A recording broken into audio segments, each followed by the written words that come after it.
आप कहें तो आगे बढ़ें। हाँ जी, प्लीज़। एक और सूचना है, बड़ी अहम सूचना है, बड़ी अहम बिंदु है, करना क्या चाहता हूं मैं। हरियाणा प्रदेश की सभी व्यवस्थाएं बिगड़ी हुई हैं। शुरुआत यहीं से होती है। जी। गांव और शहर के लोगों की आमदनी में 6 गुना का फर्क है। सामाजिक ताना बाना भी जातिगत राजनीति की वजह से बिगड़ा हुआ है। आधारभूत ढांचा इतना कमजोर है कि जनता के विकास के बारे में सोचा भी नहीं जा सकता। इसके आगे भी बहुत सारी बातें हैं, आप खुद समझाते हैं। देखिए, मैंने इसके अंदर कहा कि आज अगर हम व्यवस्थाओं को देखते हैं, देखिए किसी भी सरकार का जो मापदंड होता है उसका विश्लेषण करने का, तो व्यवस्थाओं से ही तो हम मापदंड जी करेंगे। हाँ। अगर जी। व्यवस्थाएं सही हैं तो सरकार सही, अगर व्यवस्थाएं ठीक नहीं हैं, चाहे वो कितनी भी सरकार बोलती रहे कि हमने ये प्रोग्राम किया, हमने ये किया, हमने ये विकास कार्य किए, तो उसका कोई फ़ायदा नहीं है। मैं आपको थोड़ा सा उदाहरण देता हूँ यहाँ पर। जी। देखिए कि पिछले दिनों से हरियाणा सरकार का एक विज्ञापन चलता है, उसमें लिखा कि प्रति वर्ष प्रति व्यक्ति आमदनी 1,35,007 रुपये प्रति व्यक्ति प्रति वर्ष है। जी। ठीक है ना। मैं इसका थोड़ा आंकड़ा समझाना चाहूँगा। बिल्कुल, मैं समझना चाहूंगा हाँ, सर। ठीक है ना। मान लीजिए एक परिवार जो है 5 व्यक्तियों का परिवार है, जी। तो अब 1,35,000 को आप 5 से जमा कर लीजिए। ठीक है ना, गुना कर लीजिए तो 25,000 से थोड़ा ऊपर का आंकड़ा बनता हाँ, है। 1,35,000, तो ये आ जाएगा आपका 6,75,000 रुपये एक परिवार की आमदनी हो गई। जी। 5 आदमियों का अगर परिवार है जी। तो वार्षिक आमदनी हो गई। जी। और महीने की आमदनी कितनी हुई उसको 12 से भाग कर लीजिए। जी हाँ। जी हाँ। ठीक जी है। हाँ। जी हाँ। तो उसका भाग जो है वो 56,000 रुपये प्रति मास की इनकम जो है प्रति परिवार की पड़ती है। जी। आप ये बताइए, अगर 56,000 रुपये एक परिवार की प्रति मास की आमदनी हो तो 56% लोग हरियाणा में बीपीएल कार्ड धारक क्यों हैं? उनको सब्सिडी क्यों चाहिए? उनको फूड सब्सिडी क्यों चाहिए? आज ये आंकड़े गलत हैं, इन आंकड़ों को खेला जाता है आंकड़ों से। मैं इसका सही उदाहरण बताता हूँ जी हाँ। कैसे ये आंकड़े आते हैं और कैसे इसका विश्लेषण होता है। देखिए कि जो प्रति व्यक्ति प्रति वार्षिक आमदनी जो निकाली जाती है वो जीडीपी, जीएसडीपी और जितनी जनसंख्या प्रदेश की है उसके विभाग से निकाली जाती है। जी हाँ। अगर एक प्रदेश के अंदर 1,000 परिवार बहुत अमीर हैं तो जी। औसतन आदमी तो बढ़ जाएगी। इसका मतलब ये थोड़ी कि गरीब आदमी की आमदनी 56,000 रुपये महीना हो गई है। जी। जी। जी। ऐसा नहीं है। आज गांव के अंदर जो आमदनी है वो 41,000 रुपये प्रति व्यक्ति प्रति वार्षिक की निकलती है और जो शहरों में निकलती है वो औसतन 3 लाख से ऊपर निकलती है। इसका मतलब जो गांव में रहने वाला 1,91,00,000 लोग हरियाणा के अंदर गांव में रहते हैं, उनकी वार्षिक आमदनी 41,000 रुपये है। आप ये बताइए कि आंकड़ों के खेल से अगर ऐसा ही है तो ये गुमराह करते हैं आंकड़े। अगर हमें कुछ ठीक करना है, मैं इन व्यवस्थाओं को बदलना चाहता हूँ। ये जो असमानता पैदा हुई हुई है आमदनी के अंदर, हम इसके अंदर जो गैप हुआ है 6 गुना का गैप है। जो ग्रामीण आमदनी है वो 6 गुना कम है और शहरों में आमदनी जो है वो ज़्यादा है। तो ये जो फासला जो है हम इसे कम करना चाहते हैं, ग्रामीण आमदनी बढ़ाना चाहते हैं, जिससे कि ग्रामीण में रहने वाले लोग जो कि 65% हरियाणा के अंदर हैं वो अपना जीवन यापन सही तरीके से कर सकें। तो हम इसे बदलना चाहते हैं। जितनी भी व्यवस्थाएं हैं, आप सड़कों की ले लीजिए, बिजली की ले लीजिए, पीने के पानी की ले लीजिए। आप 48 साल हो गए हरियाणा को बने हुए, 1966 से लेकर आज तक। मुझे ये बताइए कि आपको गांव के अंदर अभी भी महिलाएं मटके से पानी लाती हुई दिखेंगी? जी हाँ, दिखती हैं। क्यों ऐसा क्यों है? मुझे याद है नीलम जी मुझे बार बार यही कहती हैं कि जब वो जाती हैं क्षेत्र के अंदर तो महिलाएं उनसे कहती हैं, मैडम कि हमारा ये मटका सिर से उतरवा देना जब आप सत्ता में आएँ। आज हम जितनी भी विकास की बात कर लें, अगर हम मटका महिला के सिर से नहीं उतार पाए तो मैं समझता हूँ कि ये विकास जो है, मैं इस ऐसे विकास को दरकिनार करता हूँ। आर्थिक असमानता की बात कर रहे हैं। आर्थिक असमानता की बात करता हूँ। जितनी भी पूरी व्यवस्थाएं हैं, चाहे अस्पताल की व्यवस्थाएं हैं, चाहे शिक्षा की व्यवस्थाएं हैं, चाहे सुरक्षा की व्यवस्थाएं हैं, चाहे आप सड़कें हैं, चाहे बिजली है, पानी है। 24 घंटे की बिजली का वादा किया हुड्डा सरकार ने, आज तक 24 घंटे बिजली नहीं आती। मेरे घर में डीएलएफ फेज़ 3 के अंदर पानी नहीं आता। टैंकर से पानी के लिए हर दूसरे दिन टैंकर मंगाना पड़ता है। ये कैसी व्यवस्था है? आज मैं इस व्यवस्था को बदलना चाहता हूँ। जब मैंने कहा ना कि मैं करना क्या चाहता हूँ, मैं ये व्यवस्था बदलना चाहता हूँ जिससे कि अपना योगदान देने के लिए तैयार हूँ, अपना काम करने के लिए तैयार हूँ। आर्थिक असमानता को चिन्हित किया है आपने, इसके अलावा भी बहुत सारी असमानताएं होंगी। जिस बहुत शहरी जीवन की बात कर रहे हैं आप, जिस ग्रामीण जीवन की बात कर रहे हैं आप, आर्थिक असमानता तो है ही है। जी। इसके अलावा भी बहुत देखिए, सारे मोर्चों सामाजिक पे असमानता है, जी भौतिक हाँ, विकास की सामाजिक असमानता है, असमानता, भौतिक विकास की कि असमानता। भौतिक विकास की असमानता है, बहुत सी असमानता हैं। तो इन सभी को हमें दूर करना होगा, इसके लिए काम करना होगा और यही काम हम करना चाहते हैं। यही संदेश में जनता से सीधी बात जो है वो मैं करना चाहता हूं कि अगर आप, मैं इसमें अपना योगदान देना चाहता हूं कि ये असमानता खत्म हो, प्रदेश का विकास हो, जनता में खुशहाली आए। क्या जनता उसके लिए तैयार है? क्या जनता ये चाहती है? अगर जनता चाहती है तो हम कंधे से कंधा मिलाकर उनके साथ चलने को तैयार हैं, लेकिन अगर जनता नहीं चाहती तो फिर कौन क्या कर सकता है? जी, तो ये सबसे बड़ी बात जो है, ये संदेश में जो है जनता के बीच में, आप जनता से सीधी बात जनता का उत्साह वर्धन करना चाहते हैं। जनता से बातचीत करना चाहता हूं कि भाई आप चाहते क्या हो? ऐसी परिस्थितियों में रहना चाहते हैं, उन्हीं स्वार्थी नेताओं के अंदर रहना चाहते हैं, उन्हीं अपराधी नेताओं को लीडर बनाना चाहते हैं, तो बनाइए। और लीडर का एक महत्वपूर्ण काम सर ये भी होता है कि वो लोगों में, जनता में विश्वास जगाए। जी, विश्वास जगाना ही, और जनता में विश्वास जग जाए, सिस्टम सुधरने लगता है। बिल्कुल ठीक बात है। देखिए, लीडर का काम होता है कि वो डायरेक्शन दे, उसकी नीयत साफ होनी चाहिए, उसके अंदर योग्यता होनी चाहिए, जी हाँ, इच्छा शक्ति होनी चाहिए। आज अगर इन तीनों चीज़ों की बात करेंगे, अब इन तीनों मापदंडों पे अगर आप सभी प्रदेश के नेताओं को या पार्टियों को नापेंगे, आपको 99% लोग इन पे पूरे नहीं उतरेंगे। जी, उनकी या तो नीयत खराब, या फिर उनमें इच्छा शक्ति नहीं है, या फिर वो योग्य नहीं है। कोई ना कोई फैक्टर गायब है। कोई ना कोई फैक्टर गायब है। ऐसे में तो फिर जनता को ही नुकसान होगा, जनता को ही इन समस्याओं को झेलना पड़ेगा। अगर जनता चाहती है लोकतंत्र के अंदर, तो जनता को इन नेताओं को बाहर का रास्ता दिखाना बहुत जरूरी बात है। और कोई ना कोई से ज्यादा, क्योंकि हम भी आम जन हैं, ये तीनों फैक्टर ही गायब पाते हैं। हाँ। फिलहाल की राजनीति में हम बिल्कुल ठीक बात है। और इसीलिए हमने कहा कि हम, देखिए, हमारे साथ अब मेरे जो राजनीतिक अनुभव हैं जी, तो मैंने एक अगला पॉइंट जो हमने कहा कि मेरे राजनीतिक अनुभव क्या हैं। देखिए, जी हाँ, मैं आ रहा था उस पे। तो मैं आपको बताता हूँ, ये अनुभव हैं हमारे, क्योंकि मैंने 2 चुनाव खुद लड़े हैं। जी, मैंने लोकसभा का चुनाव रोहतक से लड़ा, मैंने उपचुनाव हिसार से लड़ा। वो क्यों लड़ा?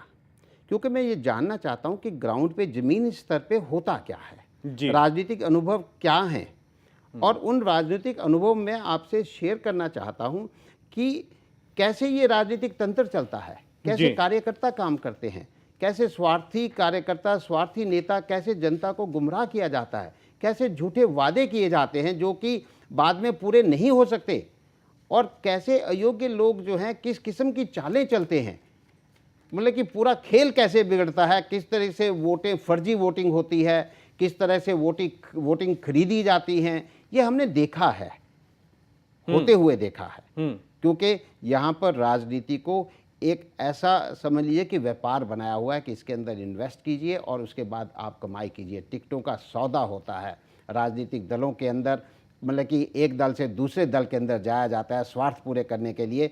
आप एक कोई ना कोई किसी एक दल में है, 35 साल से वहाँ पे हैं, वहाँ पे सडनली एक दिन में छोड़ के आप टिकट लेके दूसरे दल में चले जाते हैं, कैसे विचारधारा बदल गई? आज ये सवाल उठते हैं। हमारे राजनीतिक अनुभव जो हैं उसके अंदर हमने कई बिंदुओं से कहा है कि नेता चुनावों में झूठे वादे करते हैं और सपने दिखाते हैं, और इसी वजह से वो चुनाव जीतने के बाद गायब हो जाते हैं, गांव में जाते नहीं हैं दोबारा, क्योंकि जनता को तो वादे याद होते हैं, उनको याद नहीं होते, और जाएंगे तो कपड़े फाड़ देते हैं लोग। देखिए, गांव के अंदर ये होता है। और साथ में नेताओं ने और क्या किया है, नेताओं ने जनता को भी स्वार्थी बना दिया है। देखिए, आप बताएं इसे। नेताओं ने जनता को स्वार्थी बना दिया। आज वोट कैसे डालता है कि मेरा उससे रिश्तेदारी है, मेरी उससे जाति का है, या मेरे वो काम करेगा, या मेरे बेटे को उसने नौकरी 10 साल पहले नौकरी लगाई थी इसलिए हमारा सारा परिवार तो उससे जुड़ा हुआ है। तो मतलब कि हम अपने ही घेरे में बंध जाते हैं। हम सामुदायिक रूप में एक कम्युनिटी के रूप में हम काम ही नहीं करते कि भी सरकार जो है कम्युनिटी के लिए होती है, कम्युनिटी के लिए काम करेगी तो सभी का फायदा होगा जी। लेकिन आज नेता कहते हैं कि आज मैं मनीष का फायदा कर दूं और मनीष पे मेरा ढोल पीटेगा। आज इस किस्म का काम जो है नेता लोग जो हैं वो करते हैं, और साथ में साथ नेताओं ने अपने फायदे के लिए डिवाइड, पंजाबी, आहिर, जाट, गैर जाट, इन सभी किस्म की जातियों के अंदर बांट के जी हाँ, आज मुद्दे की बात नहीं करते, आज चक्रव्यूह की बात करते हैं कि किस तरीके से जोड़ तोड़ की राजनीति करके हम सत्ता में बैठ जाएं और उसके बाद फिर जनता जाए भाड़ में। एक खास बात का अनुभव आपने और किया है यहाँ जी, पे कि चुनाव जिताना है इस पे कम चर्चा होके चुनाव हराना है इस पे ज्यादा चर्चा होती है। वो इसलिए होती है, बिल्कुल सही कहा, क्योंकि ये मेरा अनुभव है जो कि मैं गांव के अंदर देखता हूँ। वहाँ पे ये नहीं होता कि किसे चुनाव जिताना है, इसके ऊपर फैसला नहीं होता है, क्योंकि जिसको पिछली बार चुनाव जिताया होता है उसके खिलाफ इतने हो जाते हैं लोग कि भी इसको जीतने नहीं देना, क्योंकि इसने जो वादे किए थे ये पूरे नहीं किए हैं और बाकी कोई भी जीत जाए। और ये कार्यक्रम चलता रहता है, क्योंकि जिसको जिताते हैं वो फिर वैसे ही बदल जाता है, वो बदल जाता है। तो ये जो चर्चा है ये ज़्यादा होती है और आप देखेंगे ये वास्तविकता है। ये गांव के अंदर ऐसा ही होता है, ऐसा ही माहौल बनता है, हवा ऐसे बनती है कि भाई आज एक्स एमएलए को जीतने नहीं देना, क्योंकि इसने जो वादे किए थे ये जो है ये हमारी शादी में नहीं आया, ये हमारे उसके अंदर नहीं आया, इस किस्म की बातें होती हैं जी। तो मेरा ये अनुभव है जो राजनीति के अंदर प्रेरित होकर मेरा अनुभव मैंने उसके लिखा है। बड़ी बात और ये है कि समस्याओं को दूर करने के लिए समस्याओं को जानना बहुत जरूरी है। जी, उम्मीद करते हैं समस्याएं पूरी तरीके से चिन्हित है, कहाँ कहाँ पे हैं, और यही राजनीतिक अनुभव है, समस्याओं को जानना है। देखिए मैं पिछले 5 साल से जी, कम से कम भी 3000 नुक्कड़ सभाएं मैं खुद कर चुका हूं और 2 लाख आंकड़ा बताएं एक बार फिर से। 3000 से ज़्यादा नुक्कड़ सभाएं मैं खुद कर चुका हूं, गांव गांव जाकर 3000 गांव में पहुंच चुके हैं नुक्कड़ सभाओं के लिए। सभाओं के लिए जी, और 2 लाख किलोमीटर से ज़्यादा गाड़ी चला चुका हूं। पूरे प्रदेश के चप्पे चप्पे से वाकिफ़ हूँ कि कहाँ गांव के अंदर, किस गांव के अंदर क्या समस्या है और वहाँ पे कैसे इसे ठीक किया जा सकता है, ये अनुभव रखता हूँ। और इसके साथ साथ प्रबंधन विशेषज्ञ होने की वजह से ये भी योग्यता रखता हूँ कि इनको ठीक कैसे किया जा सकता है। और यहाँ पे जो राजनीतिक तंत्र जो है वो बिगड़ा हुआ है, राजनीतिक तंत्र को सुधारने में अपना योगदान देना चाहता हूँ। ये तंत्र ठीक करने के लिए अपना काम करना चाहता हूँ। ये तंत्र पूरा बिगड़ चुका है। जब तक ये तंत्र नहीं ठीक होगा, सिस्टम नहीं ठीक होगा, राजनीतिक सोच ठीक नहीं होगी, अच्छे लोग राजनीति के अंदर नहीं आएंगे, तब तक ये तंत्र ठीक नहीं होगा। तंत्र ठीक नहीं होगा, व्यवस्था नहीं बदलेगी, व्यवस्था नहीं बदलेगी तो जनता का जीवन खुशहाल नहीं होगा। राजनीति में आभा मंडल बनाने के लिए, ओरा बनाने के लिए पता नहीं क्या क्या किया जाता है। समर्थक चलते हैं, जनता चलती है। एक चीज़ मैंने खुद देखा है, आप सिंगल एक गाड़ी में ट्रैवल करते हैं, आपने चूंकि ट्रैवलिंग की बात की इसलिए मैं इस बात को यहाँ पे उठा रहा हूँ। अकेले घूमना, लोगों तक जाना, ये कैसा फील है, कैसा अनुभव है? देखिए, खुद लोगों तक पहुँचना। मैं इसलिए अकेला चलता हूँ गाड़ी के अंदर कि पहली बात तो है कि मैं खर्चा अपना जो है वो कम करना चाहता हूँ, किफ़ायती रूप से अपना काम करना चाहता हूँ। 4 गाड़ियाँ लेके चलूँगा, 4 गाड़ियों का डीजल का खर्चा करूँगा, उसके अंदर लोग बैठते हैं उनके खाने पीने का खर्चा करूँगा, लेकिन उसका फ़ायदा कुछ नहीं जी। तो इसलिए मैं किफ़ायती रूप से जी अपना काम, अपने विचार को जनता तक पहुंचाना चाहता हूं। इसलिए अपना काम जो है अपने तरीके से करता हूं, जिससे क्या है कि लेस कॉस्ट मैक्सिमम आउटपुट, जिससे कि ज़्यादा से ज़्यादा हम आउटपुट निकाल सकें और मिनिमम कॉस्ट के ऊपर। और यही नीति हमारी सरकार, अगर हम सरकार में बैठते हैं, सरकार में बैठ के भी हम यही करेंगे, ज़्यादा से ज़्यादा फ़ायदा जनता को पहुंचाने की हम कोशिश करेंगे, जिससे कि जनता का जीवन जो है वो खुशहाल हो सके। बहुत बड़ी बात एक और है इसमें, आप विदेश से लौटे हैं, किस जज्बे के साथ लौटना, लौट के फिर यहाँ पे करना, इस दौरान क्या अनुभव रहा? देखिए कि मैं जब विदेश से अपने सारे सुख आराम जीवन की ज़िंदगी को छोड़कर विदेश से देश आया, ये हमें पता था कि जिस फील्ड में हम काम करने जा रहे हैं वो बहुत ही संघर्षशील फील्ड है, चुनौतियाँ बहुत बड़ी हैं, लेकिन हमारा मनोबल जो है वो टूटा नहीं है। हमारा मनोबल बल्कि इंक्रीज हुआ है, बढ़ा है। जितनी चुनौतियां आई हैं उससे हमारा मनोबल बढ़ा है कि इसके हमें सोल्यूशन निकालना है, और मेहनत करनी पड़ेगी और संघर्ष करना पड़ेगा, तभी जाकर इसके लिए काम होगा। हमारा मनोबल इससे बढ़ा है, ये अनुभव हुआ है। लेकिन चुनौतियां हैं, लेकिन जनता अगर साथ चलती है, जनता को जिस दिन जनता समझ जाएगी उस दिन हमारा काम आसान हो जाएगा।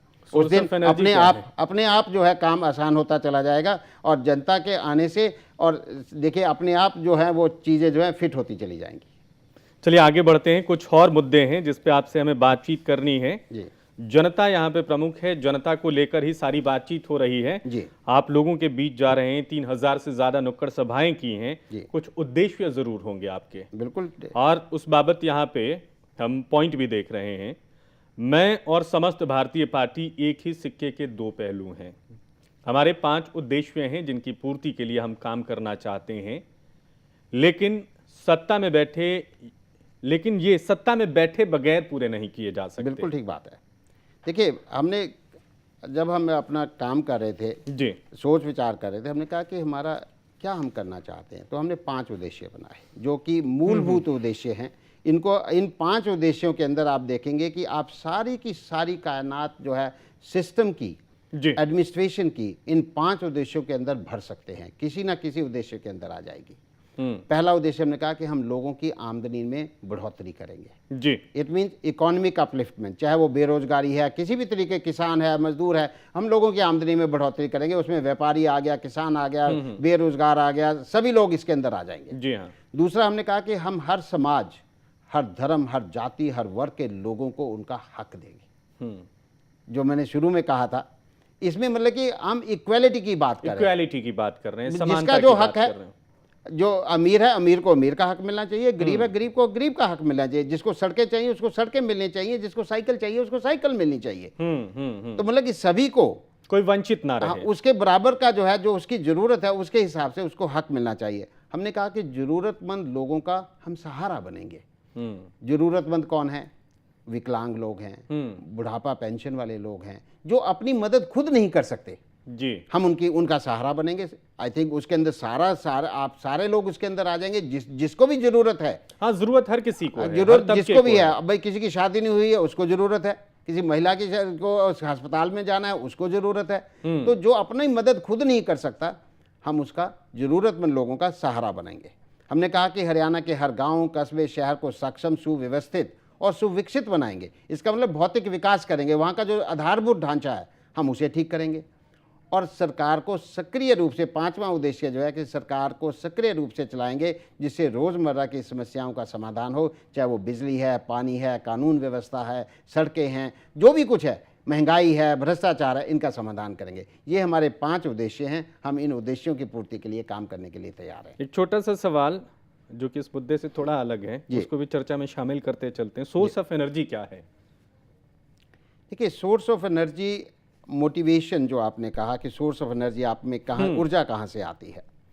विचार के अंदर बहुत बड़ी ऊर्जा होती है। जब आप किसी मंजिल को पाने के लिए काम करते हैं, वो आपको एनर्जाइज करता है। आज यही सोर्स ऑफ एनर्जी है हमारा, मानसिक रूप से इसके साथ जुड़े होना कि हमें ये करना है। देखिए, आप अपने आर्थिक विकास के लिए बात करते हैं, आपके अंदर एनर्जी कहाँ से आती है? आपके अंदर एनर्जी आती है जब आपको ये लगता है कि मैं अगर मेहनत करूँगा तो मैं अपने बच्चों का लालन पोषण ठीक तरह करूँगा, मैं गाड़ी खरीद पाऊँगा, मैं घर खरीद लूँगा, मैं ये कर लूँगा। आपके अंदर एनर्जी आती है ना। आज हमारे अंदर एनर्जी आती है, टारगेट को सोचना ही ऊर्जा, टारगेट को सोचना ही अपने आप में ऊर्जा पैदा करता है। बिल्कुल। तो ये उद्देश्य से संबंधित प्रश्न था जिसको मैं क्लियर करना चाहता था।